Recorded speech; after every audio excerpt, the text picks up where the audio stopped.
Sveiki, esant mokslo saloj ir žiūrėkit, koks renginys vyksta. Yra DEC Design Engineer Construct 6 sezono uždarymo renginys.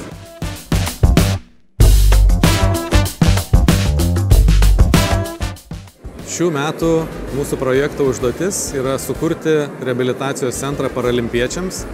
Tokia tema parinkta yra tam, kad moksleiviai pagalvotų labai apie daug sluoksnių. Tai yra ne tik tai konstrukcijos, ne tik tai atsinaujinantys šaltiniai, ne tik tai architektūrinis planavimas, bet kad įsijaustų svarbiausia turbūt į tos žmonės, į naudotojus pastato.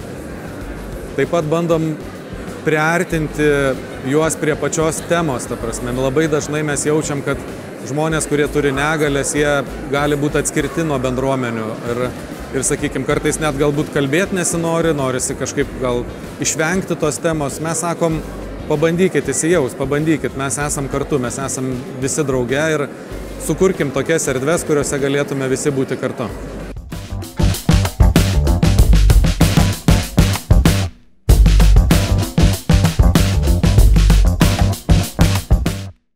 Birštono savivaldybei labai patiko ta idėja, kad būtent Kauno technologijos universitetas turi tokį projektą, kuris susiduria su būtent su architektūriniais sprendiniais.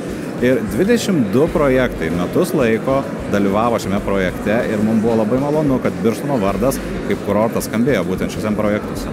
Labai smagu matyti jauną žmogų, kai jisai dega tą idėją, kai jisai svajoja, kai jisai kuria ir jisai išsireiškia daug daugiau turbūt negu jau tikras architektas, ar ne? Tai yra jaunas žmogus su savo svajonė. Ir tos svajonės, kai dar turi ir temą, ir idėją, jos tampa labai gražiais pavyzdžiais. Tai aš linkiu visiems studentam, visiems moksleiviam tokių idėjų ir toliau turėti. Ir išlikti va tais kūrybingais, bekuriančiais, besidominčiais architektais.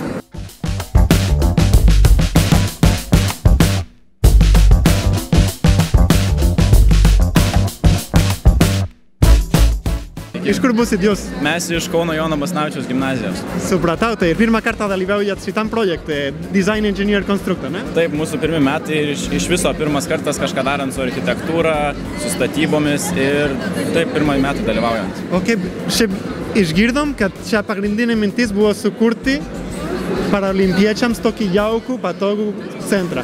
Kaip tai padarėt?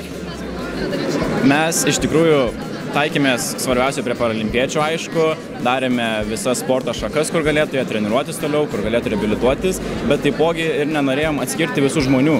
Tad pas mus yra viskas pritaikyta, kad bet kas iš tikrųjų gali ateiti, tu neturi būti sportininkas koks nors, kad pas mus reabilituotis. Tad mes atviri visiems, yra prioritetas gyventojams, aišku, bet iš Birštono gali bet kas ateiti pas mus, apsilankyti, apsistoti, reabilituotis.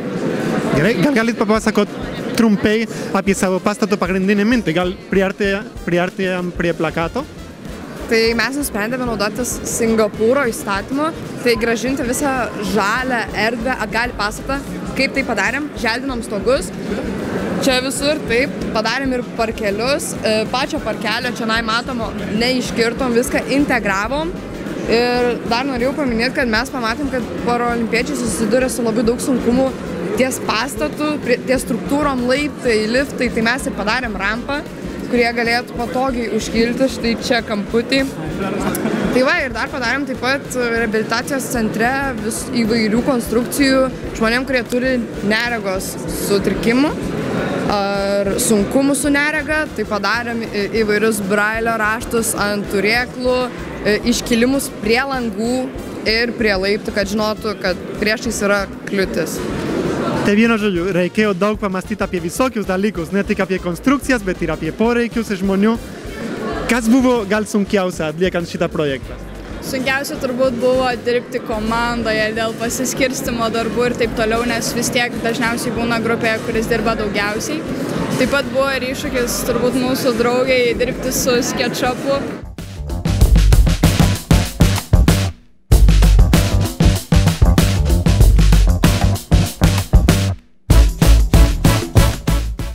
Moksleiviai ne tik paruošė plakatus, bet irgi įspūdingus maketus. Einam pažiūrėti. Sveiki! Girdėjau, kad jūs turit labai didelį maketą. Galit gal pakomentuoti, kokia jūsų mintis ir kaip sukūrėt šitą reabilitacijos centrą paralimpiečiams? Pagrindinė mintis atėjo taip, kad tarpinėm pristatymė mūsų pastatas buvo atrodė kaip ofisas, daug kritikos gavom, tai nusprendėm padaryti taip pasagos formą. Aišku, biuvetę turim, jinai pagrindinė mintis nuo pradžių buvo. Lašo formos biuvetė, kur žmonės mineralinį vandenį gali gerti. Labiau pasakojant apie patį pastatą, pasirinkome pasagos formą dėl to, kad vaikščiojimas per šį pastatą būtų patogesnis. Įėjimas yra iš šitos pusės, iš kitos pusės ir iš šonų, tam, kad būtų patogu iš kiekvienos pusės ateiti. Labiau apie pastato vidų čia yra 50 gyvenamųjų patalpų, kuriuose maksimaliai gali sutilpti 100 žmonių. Norėtume talpinti ne daugiau nei 70 žmonių per seansą, nes mūsų parkuoti yra tik tai 36 vietų. Eksterjeras bus medinio fasado, o pats konstrukcija bus gelžbetonis, betonas, metalas, kad tvirtas būtų pastatas. Gerai, o čia matau komandą, kuri irgi gražiai čia su gėlėm padarė, eina pažiūrėti. Atsiprašau, jūs čia darot šitą pastatą? Taip. O kodėl tiek daug gėlių? Papasakokit, kokia mintis čia. Taip, tai mūsų pagrindinis toks kaip ir dalykas, tai yra sukurti bendruomenę, ją išlaikyti ir taip pat ją prijungti prie gamtos. Tai dėl to tiek daug gamtos mes turime labai daug erdvių visokiausių ir šiltnamį, kuriame galite irgi patys gamtą paliesti, ne? Taip pat guopolėje, kurie jūsų nosis pajaučia terapiją. Taip pat turime ir fontaną, turime japonišką sodą, kuriame nėra apkraunami jūsų pojūčiai. Ten jau tokia nusiraminimo erdvė, kad jau ramiau žymiai. Paklausiu, kodėl jūsų pavadinimas yra Lotus? Lotus, dėl to, nes lotusas yra gėlė, kuri dažniausiai auga tamsiuose pelkėse, ežeruose, tačiau šis žiedas išsilaiko virš vandens, jisai visą laiką pažįsta baltai, nusikrato visus purvus ir jis yra vilties ir stiprybės simbolis ir tai mes bandome ir pamėgdžioti mūsų reabilitacijos centre.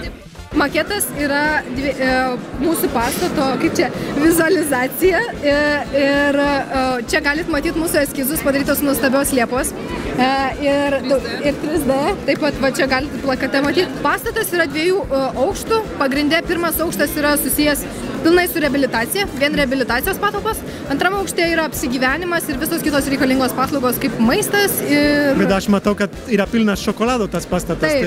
Taip. Viskas maistas yra, tai... Supratau, tai vis tiek reabilituosis ir tokiu būdu. Taip, reabilituosis ir su šokoladu. Per savo pojūčius, tai ir...